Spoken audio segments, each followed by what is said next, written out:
Me and Reese here are going to talk about how to create sigils.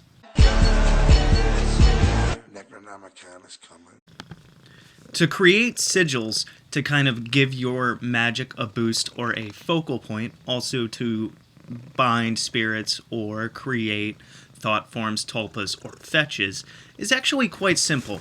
The big thing is about how you are able to put energy into them and how you're able to power them and bind a spirit to it.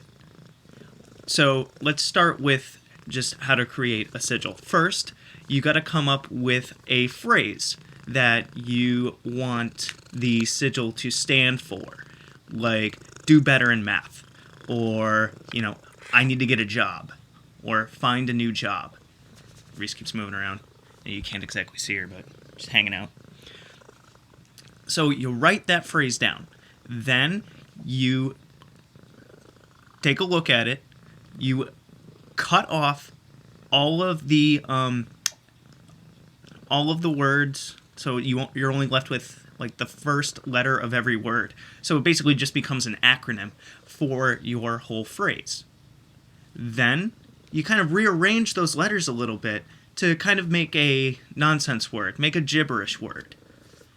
And how you're probably asking, okay, if I have like an F, an N, and a D, you can't really pronounce that, right? So then you insert your own vowels into them to kind of create a nonsense word that rolls off the tongue.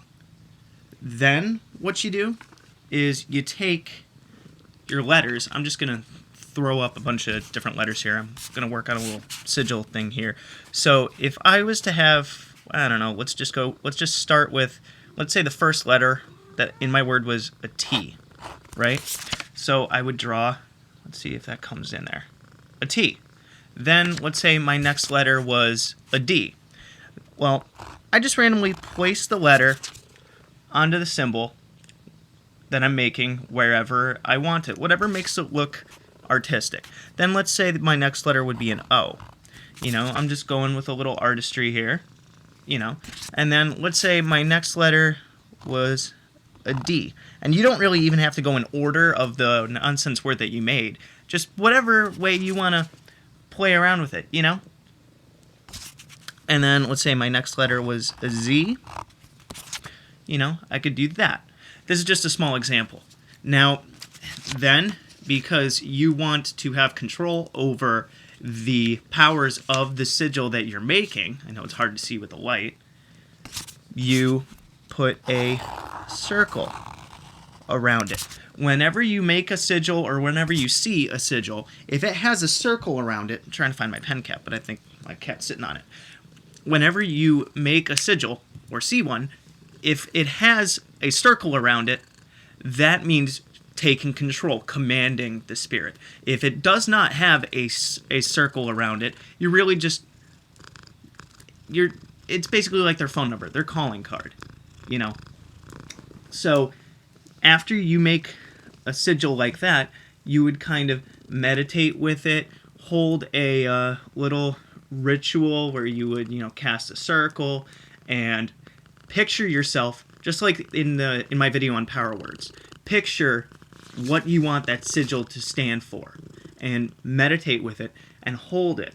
And this might be a little difficult for some newcomers, but feel that feeling, picture that feeling, picture whatever you want to kind of happen. And take the feeling from your brain, feelings are energy.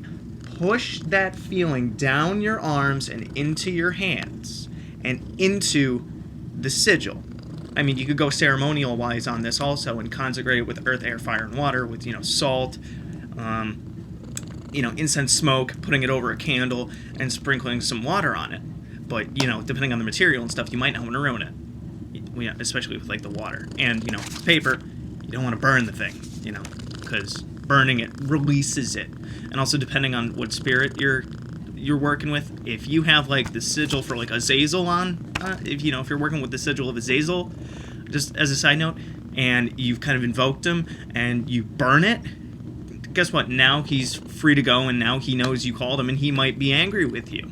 Well, you had the sigil and you had the circle around it. that thing's kind of under your control. That power is under your control.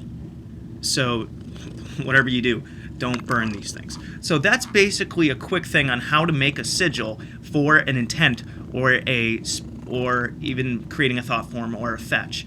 And I will probably follow this up with other things on thought forms and fetches, because I really find it fascinating as a psychology major in college that our thoughts can actually manifest things and create something as interesting as a bit of a pet for us, or a helper.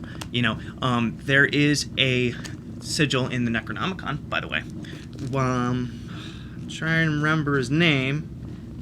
Haven't memorized all 50 yet, but I know he's on the lower left of one of these pages, so let me see if I can... Oh, yeah. Let's see.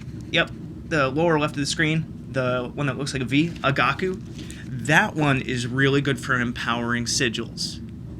So you could use that along with, the power word that you created, or the power phrase, and the sigil that you made out of that. So, if anybody's interested in this, good luck. Give it a try and see how it works out. One more thing. When you make a sigil, you can make as many of them as you want. They could all be the same. You could carry one in your wallet all the time if you want to be really better at your job. Then you have it in your wallet while you're at work. You could, put it in like one of those little card holder things, wear it around your neck. You could even put it in a room where you are to kind of bring up that feeling. You could hide it under your desk while you're reading, if you want to be able to be a little bit more on task, or maybe if you're studying in a college class, that could also work. Power words, seals, and sigils could really be beneficial for any purpose. All you have to do is come up with an idea. Good hunting.